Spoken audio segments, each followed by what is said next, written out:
Want to lead a truly empowered team? Stop telling them what to do. 1. From worst to first. Imagine being handed command of the worst performing nuclear submarine in the entire U.S. fleet, a truly sinking ship, morale in tatters. You'd think the solution is absolute control, right? More orders, stricter discipline. But what if I told you the way to turn that ship around, from dead last to best in class in mere months, was to give away control, to empower everyone? Ignore this and your leadership will remain stuck in the deep. 2. Shifting ownership. Welcome back to Audiobook Bites, where we distill powerful insights from groundbreaking books. Today, we're diving into a leadership revolution, courtesy of L. David Marquette's transformative work, Turn the Ship Around. We're focusing on his radical leader-leader model, a concept that fundamentally shifts the very bedrock of organizational power. For centuries, organizations, especially the military, have operated on what Marquet calls the leader-follower model. Picture this: a single charismatic figure at the top, barking orders with everyone else waiting for direction. Information flows up the chain, decisions flow down. It's a clear, hierarchical structure, efficient for its time, but there's a profound catch. This traditional leader-follower advice, while seemingly good for immediate control, fails to leverage the collective intelligence and initiative of the entire team. It places the burden of all decision-making on one person, often far removed from the actual situation. Therefore, Marquet proposed a radical shift, the leader-leader model. His mantra, a powerful counterintuitive idea, was this: don't move information to authority, move authority to the information. Imagine a submarine crew deep underwater. In the old leader-follower model, if a problem arises with, say, the sonar system, the technician operating it would report the issue up to their supervisor, who reports it to the officer, who then reports it to the captain. The captain, several layers removed from the actual equipment, then issues a command which trickles back down.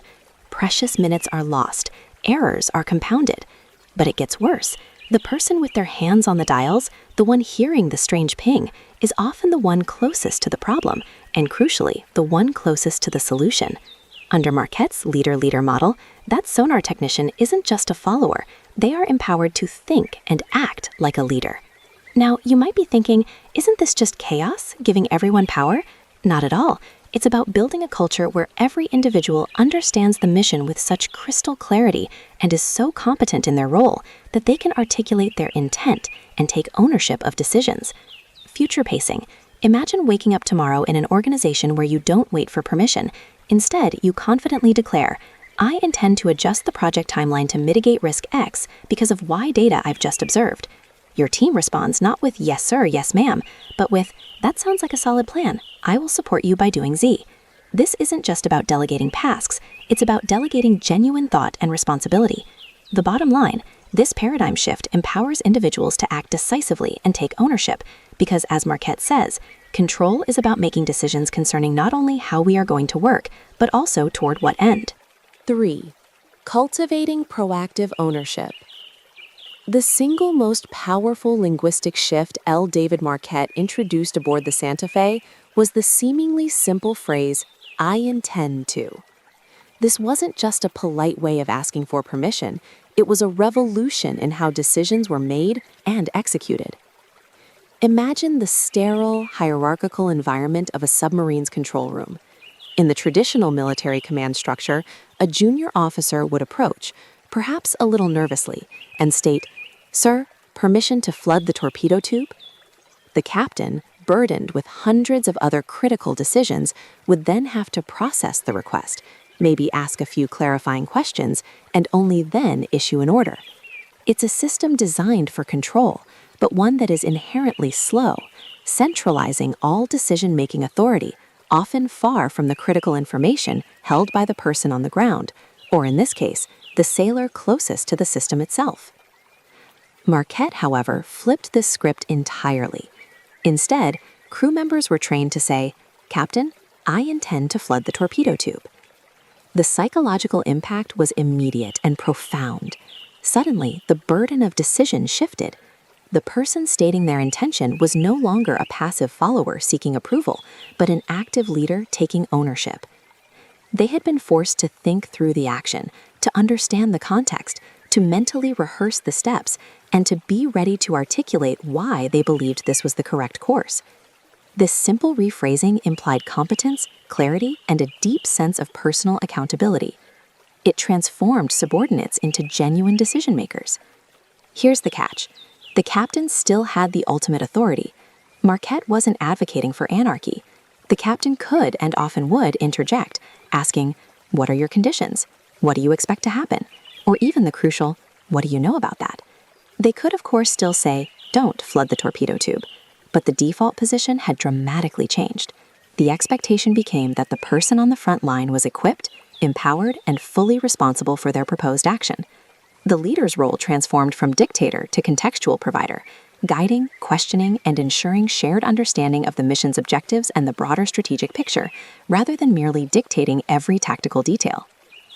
You might be thinking, isn't this just a semantic trick, a change of words, not substance? But, therefore, while it certainly begins as a linguistic modification, its power lies in the internal shift it demands from every single individual. Traditional permission-seeking, with its implied deference and passivity, reinforces a dependent mindset. It often leads to people waiting to be told what to do, inhibiting proactive engagement and stifling critical thinking. Therefore, the I intend to model forces individuals to internalize full responsibility, to think ahead, to connect their actions to the larger goal, and to articulate their plans with clarity and conviction. It cultivates an environment where people act like leaders, making informed choices, transforming ambiguity into decisive action, and fostering a culture of vibrant, proactive engagement. Imagine waking up tomorrow in your own organization, where instead of a constant stream of "can I" or "should I," your team members confidently declare their intentions for projects, for problem solving, for innovative initiatives. This isn't just about increasing speed, though that's a significant benefit. It's about intellectual engagement, about distributing ownership throughout the entire system, and about unlocking the latent potential within every single person. As Marquet wisely articulated, capturing the very essence of this philosophy, don't move information to authority, move authority to the information. This powerful statement perfectly encapsulates the spirit of the I intend to model, placing decision-making power where the most granular, real-time data and expertise exists. It accelerates operations, dramatically reduces bottlenecks, and crucially, develops a workforce that is continually learning, perpetually proactive, and deeply committed to achieving shared success. The bottom line? Shifting from asking permission to stating intentions doesn't just empower individuals, it fundamentally rewires an organization for faster decision-making, greater accountability, and a pervasive culture of distributed leadership and operational excellence. 4. Competence as the foundation of control. Empowerment. It's a powerful word, isn't it? But L. David Marquet, the commander who famously turned around the USS Santa Fe, understood a crucial, often overlooked truth. Empowerment without a rock-solid foundation of competence is not liberation, it's chaos. Especially on a nuclear submarine, deep beneath the ocean, where a single misstep can have catastrophic consequences. Marquet knew he couldn't just give his crew more control and hope for the best. He had to build the capability for that control. His philosophy was clear. Don't move information to authority, move authority to the information. But here's the catch. When you move authority to the front lines, the people there need to possess an unwavering, deep technical understanding of everything around them. They needed to be masters of their domain. This wasn't about simply delegating tasks. It was about meticulously, painstakingly building the skills and knowledge of every individual. Marquet implemented rigorous training, not as a chore, but as a continuous living process. He fostered a culture where everyone was constantly pushing their own boundaries. He often echoed the sentiment, "Our greatest struggle is within ourselves.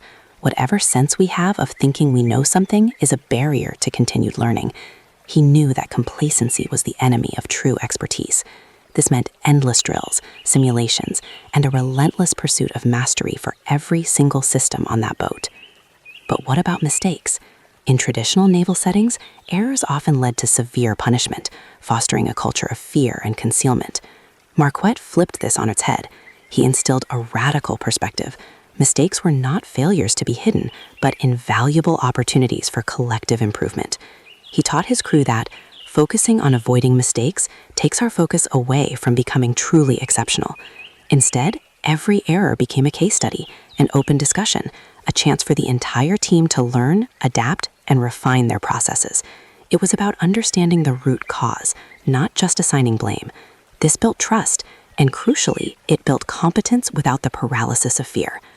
You might be thinking this sounds like a lot of work, a slow process, but by investing so heavily in technical proficiency and a learning mindset, Marquet ensured that decisions made at lower levels were not just autonomous, therefore they were also sound, effective, and often brilliant. Imagine waking up tomorrow in an organization where every single person, from the newest recruit to the most seasoned veteran, operates with a profound understanding of their role, a thirst for continuous improvement, and the confidence to make the right call in critical moments. That's the power of competence as the foundation of control.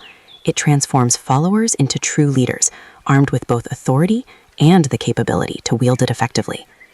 The bottom line: true empowerment blossoms only on the fertile ground of unwavering competence, cultivated through relentless learning and an embrace of every lesson, even the hard ones. From error avoidance to excellence. Imagine a dark, tense engine room on a nuclear submarine. A crucial system falters, an alarm blares. What's the immediate primal instinct for the junior sailor responsible? Often, it's a cold knot of dread, a desperate urge to hide it, to minimize the damage, to sweep the mistake under the rug and hope no one notices. Why? Because in countless organizations, across industries, mistakes have historically been met with swift, unyielding punishment. The blame game starts, careers hang in the balance, and suddenly, the error itself becomes less important than avoiding the personal fallout. This insidious cycle creates a pervasive culture of error concealment, where invaluable lessons are tragically lost, buried deep beneath layers of fear and self-preservation. But L. David Marquet, the commander of the USS Santa Fe, knew this traditional approach was a dead-end street for achieving true operational excellence. He understood that our greatest struggle is within ourselves. Whatever sense we have of thinking we know something is a barrier to continued learning. Marquet recognized that focusing on avoiding mistakes takes our focus away from becoming truly exceptional. Therefore, he spearheaded a radical, counterintuitive shift on the Santa Fe. Instead of a court-martial for every misstep, he instituted open critique sessions, often right after the incident while memories were fresh. These weren't about public shaming or disciplinary action. They were about forensic analysis, a collective quest for understanding. Imagine the entire team, from the most junior sailor to the senior officers, gathered not to accuse, but to dissect. What exactly happened? Why did it happen? What environmental factors, system design flaws, or procedural gaps allowed it to happen? And most crucially, how can we prevent this specific scenario from ever occurring again, collectively as a team? This wasn't just theoretical discussion. It was a deeply ingrained, habitual process of uncovering root causes, transforming abstract errors into concrete lessons. This intentional space for candid inquiry built something truly profound: psychological safety. Crew members swiftly learned that admitting an error was not a career ender, but a vital contribution to the team's collective intelligence and future safety. Imagine waking up tomorrow in an organization where you feel not just permitted, but actively empowered to bring a mistake to light, where every error isn't stamped as a failure, but treated as an invaluable data point, a treasure map leading directly to process refinement and system-wide improvement. This unwavering transparency dramatically transformed the ship's culture. It turned individual missteps into collective masterclasses, where every crew member became an active, invested participant in building robust, fault-tolerant systems. They were constantly learning, constantly adapting, constantly evolving. This approach shifted the focus from merely surviving mistakes to actively harnessing them for unparalleled growth. Now, you might be thinking, isn't this just letting people off the hook? Doesn't it reduce accountability? Here's the catch. Marquette's approach didn't diminish accountability. It profoundly redefined it. Accountability shifted from avoiding errors at all costs, often leading to their concealment, to rigorously learning from them with utmost transparency and a relentless focus on collective system improvement. It moved from the sterile, isolating act of individual blame to the vibrant, collaborative pursuit of organizational mastery. This subtle but powerful reframe was the bedrock of the Santa Fe's transformation. The bottom line: true high performance isn't achieved by perfecting the art of not making mistakes, but by mastering the science of learning from every single one, openly and without fear. 6. The North Star for Empowerment. We've explored how L. David Marquet armed his crew with control and competence. But what binds these elements together, giving direction to empowered minds? It's a concept as vital as the North Star to a lost sailor: clarity. Beyond the complex mechanics of submarine operations, Marquet understood that a shared, crystal-clear understanding of the why was paramount. Imagine a deep-sea submersible crew, submerged in the silent, dark abyss. Each person, from the sonar operator to the engine room technician, knows their individual job. But without a unified understanding of the vessel's overall mission, its destination, its purpose, its ultimate objective, their individual efforts, however competent, could pull the ship in a dozen different directions, leading to utter confusion and peril. This shared vision wasn't handed down from on high as a mere directive. Instead, Marquet fostered it through transparent communication, building profound trust. He didn't just tell them what to do, he ensured they understood why they were doing it and what the ultimate goal looked like. This meant a constant dialogue, a flow of insights, not just orders. Here's the catch with traditional models: they often hoard information at the top, expecting directives to cascade down. But Marquet brilliantly flipped this, demonstrating a core principle: don't move information to authority, move authority to the information. He pushed the decision-making power to the people closest to the problem, those with the most granular data. This level of trust, and the transparency required to sustain it, transformed passive followers into deeply engaged stakeholders. And this empowered mindset led to another critical shift: the courage to question. You might be thinking this sounds chaotic, encouraging insubordination in a military setting. But it gets worse if you don't question. Blind obedience, the cornerstone of many hierarchical structures, is good for speed in simple, predictable environments. But in complex, rapidly changing situations, it's a recipe for disaster. If a junior officer sees a critical flaw in a plan, but feels unable to speak up, a ship or an entire organization could be steered straight into an iceberg. Therefore, Marquet actively encouraged a questioning attitude, a culture where challenging an order wasn't seen as defiance, but as a vital contribution to improving situational awareness and ensuring mission success. He wanted proactive thinkers, not just automatons. Imagine waking up tomorrow in your own team or organization, where every single person not only knows their task, but intrinsically understands the overarching purpose, feels trusted to make informed decisions, and is empowered to speak up when something feels off. That's the power of clarity. It cultivates an environment of collective ownership and innovation, where everyone is a leader in their domain, aligned towards a common, compelling future. The bottom line: control is about making decisions concerning not only how we are going to work, but also toward what end. If you're ready to dive deeper into these high-performance leadership strategies and turn your own ship around, subscribe to Audiobook Bites. You'll gain practical wisdom to empower your team and achieve exceptional results. 7. A legacy of leadership. Marquet's USS Santa Fe story offers a transformative blueprint. He proved a bottom-ranked submarine became a powerhouse by shifting power. The core, a leader-leader model, where everyone acts with intent.